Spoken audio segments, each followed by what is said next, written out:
পৃথিবী যদি মাত্র 1 সেকেন্ডের জন্য ঘোরা থামিয়ে দেয় তবে কি হবে জানেন? আমরা সবাই, হ্যাঁ আপনি আর আমি, মুহূর্তের মধ্যে ঘন্টায় 1000 মাইল বেগে শূন্যে উড়ে যাব। কিন্তু কেন? এর পেছনে আছে পদার্থবিজ্ঞানের একটি সহজ নিয়ম, জড়তা বা ইনার্শিয়া।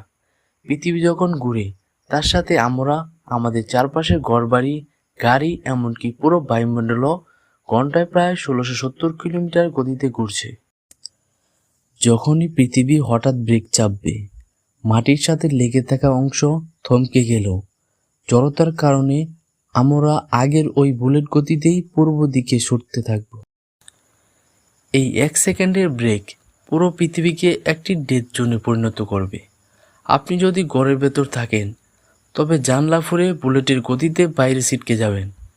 মাটির নিচে থাকা ভবনের ভিত্তি বা ফাউন্ডেশন থমকে গেলেও উপরের অংশ প্রচণ্ড শক্তিতে ভেঙে পড়বে। কোনো কংক্রিটের স্কাইক্রেপার এই ধাক্কা সহ্য করতে পারে না।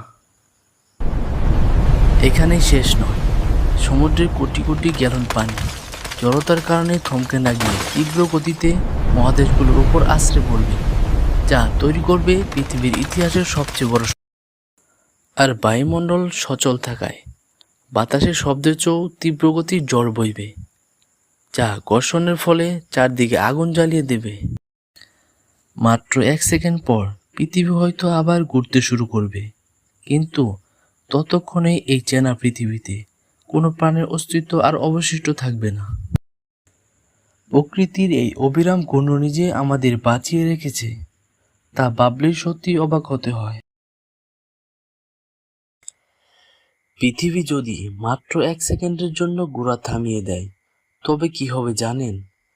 আমরা সবাই, হ্যাঁ আপনি আর আমি, মুহূর্তের মধ্যে ঘন্টায় 1000 মাইল বেগে শূন্যে উড়ে যাব।